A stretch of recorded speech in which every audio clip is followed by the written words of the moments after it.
자, 9월 19일 주일 예배 하나님께 올려드리겠습니다. 묵도하심으로 예배로 나아가겠습니다. 하나님, 두세 사람이 내 이름에 모신 곳에 함께 하시겠다는 약속으로 우리 믿음으로 오늘 하나님께 예배로 나아갑니다. 인도하여 주셔서. 먼저 우리 사도신경으로 우리의 그 신앙을 고백하도록 하겠습니다. 전능하사 천지를 만드신 하나님 아버지를 내가 믿사오며 그의 아들 우리 주 예수 그리스도를 믿사오니 이는 성령으로 잉태하사 동정녀 마리아에게 나시고 본디오 빌라도에게 고난을 받으사 십자가에 못 박혀 죽으시고 장사한 지 사흘 만에 죽은 자 가운데서 다시 살아나시어 하늘에 오르사 전능하신 하나님 우편에 앉아 계시다가 저리로서 산자와 죽은 자를 심판하러 오시리라. 성령을 믿사오며 거룩한 공예와 성도가 서로 교통하는 것과 죄를 사하여 주시는 것과 몸이 다시 사는 것과 영원히 사는 것을 믿사옵나이다. 아멘. 찬송가 464장, 구찬송가 406장 고난 내 영혼 부르시도록 하겠습니다. 지금 드린 거 아마 구찬송가 같으니까요. 구찬송가 406장이고요. 신찬송가는 464장입니다.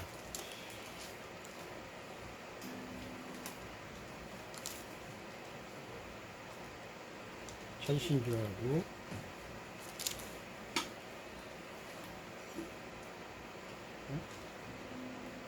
464구나. 464장입니다. 구찬송가 464장. 고난 내 영혼 편히 쉴 곳과 풍랑이로도 안전한 포구 육정까지도 다스리시는 주의 영원한 팔 의지에 주의 영원하신 팔 함께 하사 항상 나를 붙드시니 어느 곳에 가든지 요동하지 않음은 주의 팔을 의지함이라. 세상 친구들 나를 버려도 예수 늘 함께 동행함으로 주의 은혜가 충만하리니 주의 영원한 팔 의지에 주의 영원하신 팔 함께 하사 항상 나를 붙드시니 어느 곳에 가든지 요동하지 않음은 주의 팔을 의지함이라. 나의 믿음이 연약해져도 미리 예비한 힘을 주시며 일통할 때도 인보하시니 주의 영원한 팔 의지에 주의 영원하신 팔 함께 하사 항상 나를 붙드시니 어느 곳에 가든지 요동하지 않음은 주의 팔을 의지함이라. 능치 못한 것 주께 없으니 나의 일생을 주께 맡기면 나의 모든 짐 대신 지시는 주의 영원한 팔 의지에 주의 영원하신 팔 함께 하사 항상 나를 붙드시니 어느 곳에 가든지 요동하지 않음은 주의 팔을 의지함이라. 우리 사모님께서 간단하게 대표 기도해 주시고 말씀 봉독은 우리 최상한 형제님께서 해 주시겠습니다.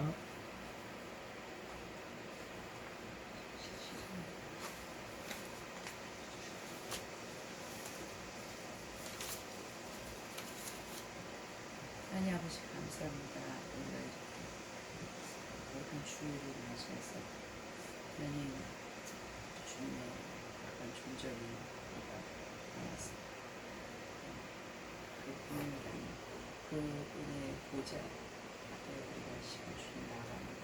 주님 저희들의 모든 죄악을 사하여 주시고 정말 주님의 그 아버지여 하나님 이 시간 우리가 생각하면서 우리 한 주간도 정말 저희들의 아버지여 지은 그 하늘가지라고 주님 십자가 앞에 내려놓습니다.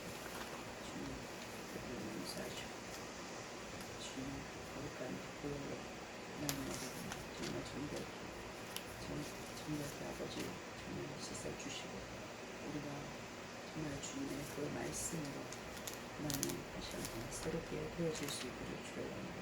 아멘.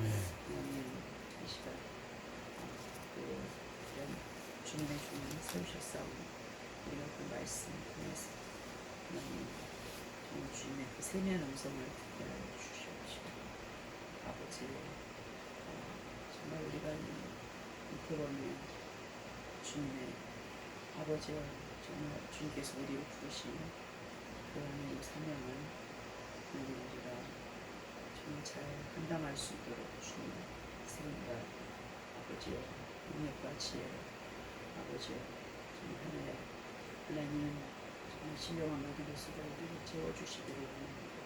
이 시간 우리가 작은 아버지 모이지만 주님 믿음으로 주님 앞에 나갑니다. 주님 시작은 미세하나 아버지와 나중에 창대하리라는 주님의 말씀을 의지하며 주님 다가오니 하나님 우리가 한 영혼을 천하보다 귀하게 정말 생각하는 주님의 그 마음과 심정을 가지고 아버지와 정말 우리가 겸손하게 하나님 주님 앞에 아버지와 깨진 하나님 그 영어권의 그 아버지 사명을 감당할 수 있도록 주님 인도하여 주시옵소서. 시간 주님의 말씀을 하나님 우리가 또 오늘도 잘 아버지 묵상하면서 주님 오늘도 정말 은혜 가운데 살 수 있도록 인도하여 주옵소서. 아멘. 감사드립니다. 예수님의 이름으로 기도합나이다. 네, 오늘 하나님께서 우리에게 주신 말씀은 마태복음 25장 1절에서부터 12절까지 말씀입니다. 마태복음 25장 1절에서 12절까지 말씀인데 우리 최상한 형제님께서 봉독해 주시도록 하겠습니다. 예. 그때 천국은 마치 등을 들고 신랑을 맞으러 나간 열 처녀와 같다 하리니 그 중에 5은 미련하고 5은 슬기 있는 자라. 미련한 자들은 등을 가지되 기름을 가지지 아니하고 슬기 있는 자들은 그릇에 기름을 담아 등과 함께 가져갔더니 신랑이 더디옴으로 다 졸며 잘세. 밤중에 소리가 나되 보라 신랑이로다 맞으러 나오라 하매 이에 그 처녀들이 다 일어나 등을 준비할세. 미련한 자들이 슬기 있는 자들에게 이르되 우리 등불이 꺼져가니 너희 기름을 좀 나눠달라 하거늘 슬기 있는 자들이 대답하여 이르되 우리와 너희가 쓰기에 다 부족할까 하노라. 차라리 파는 자들에게 가서 너희 쓸 것을 사라 하니 그들이 살아간 사이에 신랑이 오므로 준비하였던 자들은 이제 혼인잔치에 들어가고 문은 닫힌지라. 그 후에 남은 처녀들이 와서 이르되 주여 주여 우리에게 열어주소서. 대답하여 이르되 진실로 너에게 이르노니 내가 너희를 알지 못하노라 하였느니라. 그런즉 깨어있으라. 너희는 그날과 그때를 알지 못하느니라. 네, 잠깐 기도하겠습니다. 아버지 하나님, 오늘 주의 종이 주의 말씀을 대언하는 데 있어서 성령님의 감동하심으로 예수님께서 당시 하셨던 그 마음을 이해하고 성령의 소통하심에 따라 예수께서 전하고자 하는 말씀을 정확하게 가감하지 않고 인간의 생각으로 하지 않고 전하게 하시고 그 듣는 자와 말하는 자가 함께 은혜 받게 하여 주시옵소서. 성령님께서 인도하여 주시옵소서. 예수님의 이름으로 기도합니다. 아멘. 신학에 많은 그 비유들이 있는데요. 특히 가장 그 난해한 비유 중에 하나로 이 비유를 꼽고 있습니다. 제가 이 말씀을 오래전에 준비했던 말씀입니다. 한 번에 했던 것이 아니고요. 이 말씀에 대해서 특히 그 많은 그 사람들이 그 다양한 의견을 내는 것을 봤고요. 주에 또한 어떤 것은 주애가 없다 그렇게 나오는 부분도 있습니다. 오늘 하나님의 말씀의 제목을 믿음과 사랑 실천이다 하고 정했고요. 주제 하나님 나라에 들어가는 길은 무엇인가 하는 그런 제목으로 주제로서 말씀을 전하고자 합니다. 예수님은 비유로 자주 말씀을 하셨는데요. 그 중에서 천국에 대한 비유들 중 가장 아리송한 말씀이 바로 이 말씀인 것입니다. 여러분들 어렸을 때 저희가 저 세대에 어렸을 때 사람 경우에는 호롱불을 사용했어요. 호롱불에 그 등잔에 기름을 넣어가지고 사용하는데 어머니께서 아주 밤늦게까지 뭐 싹바느질을 하신다든가 그럴 때 그 호롱불에 기름이 떨어지면요 깜깜한 어둠이 됩니다. 그 당시에 뭐 전기도 그렇게 많이 없었던 그런 시대이기 때문에 그래서 등잔을 사용하지 못한 일들을 저 기억하고 있는데요. 한밤중에 등잔에 기름이 떨어지면 아주 난팽입니다. 아침에 이렇게 날이 밝아서 얼른 빌리러 갈 수도 없는 그런 상황이고요. 그래서 오늘 이 본문에서 말하는 이 결혼식의 장면은 당시 이스라엘에는 시계가 없어요. 해시계나 그런 그 물시계 같은 것들은 굉장히 고관들 집에 있었던 것이고, 그리고 이동의 자유가 자유롭지 못하기 때문에 가장 어려운 점은 신랑이 정확하게 우리처럼 이렇게 몇 시 30분에 결혼식을 합니다. 12시에 어디 예식장에서 합니다 하고 정해놔도 그 당시 대개 시간 텀이 2시간, 3시간 막 그런 식으로 돼 있기 때문에 사실 정확하게 결혼식을 한다는 것은 우리 현대적 관점에서는 거의 어려운 일입니다. 그래서 왜 이런 비유의 말씀을 하셨는가에 대해서 그 당시 이스라엘에 있었던 그 상황의 잣대로서 그것을 봐야지만이 기본적인 이해를 할 수가 있다는 것입니다. 또한 언제 올지 모르는 신랑을 기다리는 현명한 처녀들과 다섯 처녀와 그 다음 어리석은 처녀들의 그 모습들을 기본적으로 상상하며 오늘 말씀을 좀 보았으면 합니다. 그리고 결혼식의 들러리 또한 바로 성도들, 그리고 오늘 여기에 모이지는 않았지만 그 안에 결혼식이 있으면 당연히 들러리를 포함한 많은 하객들이 있지 않겠습니까? 바로 이런 모습들이 어떤 지상에 있는 교회를 모집하는 것이라고 저는 보고 있습니다. 등잔과 여분의 기름을 준비하고 천국잔치로 비유되는 신랑 되시는 예수님과의 결혼식의 모습의 형태로서 오늘 천국과 그 나라에 들어가는 것을 어떤 것이다 하고 예수님께서 이런 것을 설명해 주시는 말씀이라는 배경이 있다는 것입니다. 그러면 주신 말씀을 통하여 비유의 상징인 이런 단어들과 그 상황을 살펴보므로 천국 잔치 속으로 한번 들어가 보시도록 하겠습니다. 이 본문의 상징어들은 도대체 무엇을 의미하는 것일까요? 첫 번째, 가장 신학적 논의가 많이 일어나는 것 중에 하나가 기름입니다. 기름에 대한 논란이 아주 많은데 그 한 해가 저희 같은 오순절 계통의 분들은 이 기름을 성령 세례로 보시는 분도 있습니다. 혹시 사모님, 이 기름이 도대체 뭔가요? 혹시 생각해 보신 적이 있나요? 주의 말씀을 들으면서. 네. 뭐 틀려도 됩니다. 뭐 어차피 틀려도 뭐 상관없는 질문이니까요. 예수님 제자도 대답을 못해요. 이런 거는요. 천국의 비밀을 얘기하는 거기 때문에. 성령 세례인 거 같아요. 가장 많은 해석이 성령 세례더라고요.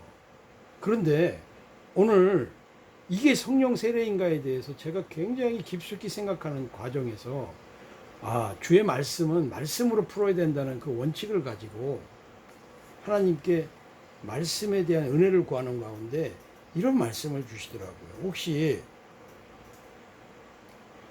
8절하고 9절을 우리 최상한 형제가 한번 읽어주겠습니까? 이게 성령 세례인지 한번. 이르는 자들이 쑥이 있는 자들에게 이르되 우리 등불이 꺼져가니 너희 기름을 좀 나눠달라 하거늘 쑥이 있는 자들이 대답하되 우리와 너희가 쑥이 더 부족할까 하노라. 차라리 파는 자들에게 가서 너희 쑥값을 사라 하니.